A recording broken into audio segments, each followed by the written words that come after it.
What's up guys, I'm here with part 2 of my simulation for Brock Lesnar versus The Undertaker at SummerSlam. This is also my detailed prediction.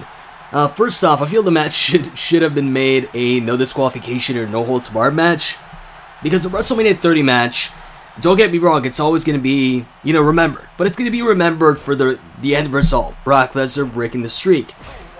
As far as the match itself goes, definitely wasn't one of Taker's better matches at WrestleMania. I really wasn't entertained with the match. I was, entertained with the end result because that was shocking. That was a surprise. But as far as the match goes, to me, it was a pretty boring match. But then again, Taker did get a concussion during that match, so that might be the reason. We'll see if it's any better at SummerSlam. I hope it is, and I think it will be. Because, like I said, Taker did get a concussion at WrestleMania 30, but I really think that this match could have benefited from a stipulation like that, like no disqualification, no holds barred, or even last man standing, something like that with weapons and all of that. But anyways, let's get down to, my prediction and my reasoning behind why I think Brock's gonna win this, and just my thoughts overall on the match, other than the stipulation. So, it's a big rematch from WrestleMania 30, and I didn't expect this. When it came to SummerSlam and Brock Lesnar this year, I thought it was either going to be Brock versus Seth Rollins for the title, but of course that ended up taking place at Battleground, or Brock versus Roman Reigns at SummerSlam. Obviously that's not the case because they're both in different matches.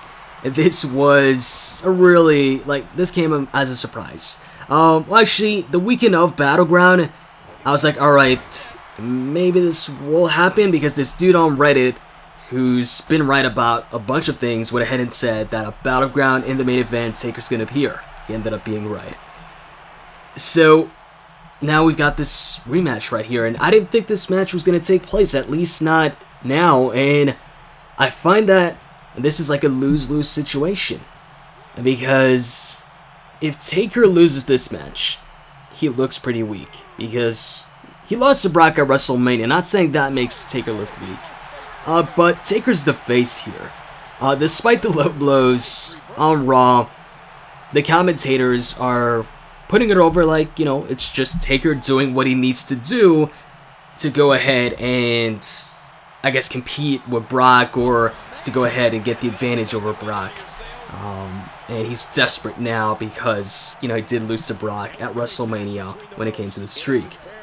And just for the face, to go ahead and lose twice to the guy clean, I feel it definitely wouldn't do any favors for The Undertaker.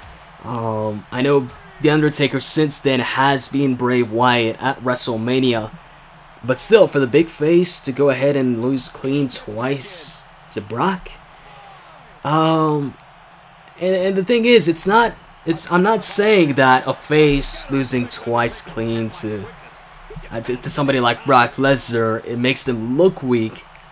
But this is The Undertaker we're talking about. We're used to The Undertaker being, this dominant guy. He had the streak, he was undefeated, and now he goes ahead and loses twice to the Beast clean. Now, that is if it ends in a clean fashion, if Brock just beats The Undertaker. And then, on the other hand, if Brock loses this match, and this is what I don't want to see the most. This is what I think, I think Brock losing this would hurt Brock more than if Taker were to lose this match. Because Brock, ever since beating The Undertaker, he's been on a roll. He's been undefeated. Nobody's been able to pin him. Nobody's been able to beat him, make him submit. He's dominated every single superstar he's been in the ring with. He dominated the champion at Battleground. He dominated John Cena, the WWE Championship match at SummerSlam. It was the most one-sided title match ever on pay-per-view. And actually, he's been undefeated now, even before he went ahead and beat The Undertaker. Nobody's been able to beat Brock since he beat Triple H in that steel cage match back in May 2013 on the Extreme Rules pay-per-view. That match against Taker, though, him beating the streak, did give him that extra push, though, and made him that much more dominant, and that kind of introduced, or led to Suplex City, which, got really introduced at SummerSlam against John Cena. And ever since he broke the streak, everybody's been talking about it's been the new streak basically. Right now, the streak as far as Taker goes is over. We've got a new streak with Brock Lesnar. It isn't a WrestleMania streak, but it's just an overall streak where the guy hasn't been beaten in over 2 years. So that's a big thing right there. And everybody's been talking about who's going to beat Brock. Because whoever beats Brock, that's going to be a huge win. Because it isn't just any win. It's not just a win over Brock Lesnar, but it's a win against the guy, the only guy that's been able to beat The Undertaker at WrestleMania, the one in 22-1, and it's a win against a guy that hasn't been beat in over 2.5 years. Look at what Brock's win over Taker did for him.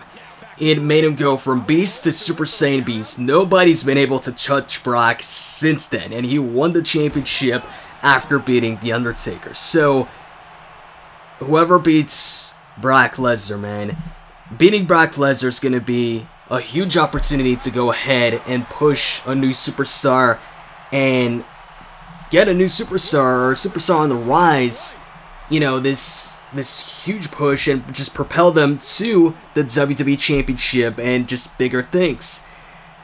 So, for Brock to go ahead and lose against The Undertaker, for The Undertaker to be the guy, to beat the guy in 22-1, I mean, I guess it's cool that, you know, I guess it's cool for the big Undertaker fans that Taker gets his win back. The people that really were bummed out maybe that the streak broke, and they're still bummed out about it, and they just hate Lesnar for it or whatever. But if Taker beats Brock, then what's the point? What was the point of this entire thing? Was it just for Brock to win the WWE Championship and look strong, you know, while doing it or something like that? Like, if they wanted Taker, if they wanted a similar storyline, they could have just had Brock Lesnar beat The Undertaker on another pay-per-view instead of WrestleMania. So, like, let's say, what's a pay-per-view before WrestleMania? I like the Rumble, maybe, or Survivor Series, or something like that before WrestleMania 30. And then, before WrestleMania 30, The Undertaker could come back, challenge Brock to a rematch because he's never beaten Brock, and Brock dominated at whatever pay-per-view he beat him at before WrestleMania 30, and then he could go ahead and beat Brock and get his win back at WrestleMania 30, and at the same time, the streak would have never been broken, and Taker would still be, or would be at this point in time, 22-0. So, like, that's the biggest reason why I want to see Brock win this. Because if Taker beats him, and I've said this before, then what was the point of Brock Lesnar beating Taker?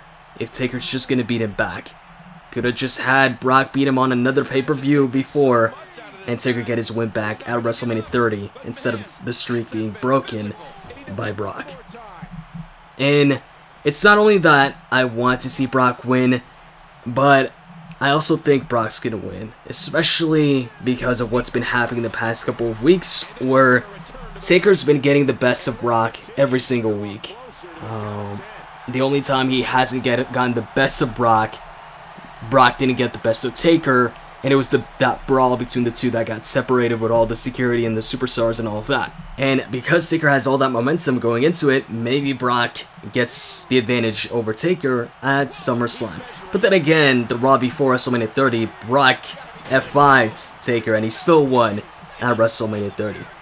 But anyways, the best case scenario here for this match, or the best ending in my opinion, to have both guys still remain strong after the match, is for somebody to cost Taker the match.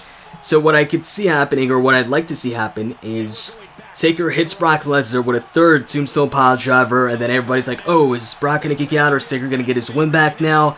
And then Taker's next opponent, the person he's going to feud with next, goes ahead and distracts Taker, and Brock follows it up with an F5, covers him, wins the match. That way, Brock remains undefeated, and Taker doesn't look weak in the loss, because people will be like, hey, you know, Taker was about to win the match, and he only lost because this dude interfered or distracted him or whatever. So that way Taker doesn't look weak in losing to Brock for a second time, and Brock remains looking strong by beating Taker once again. So let me know how you would end the match or your thoughts on my scenario. Hope you guys enjoyed this. I'm out. See ya.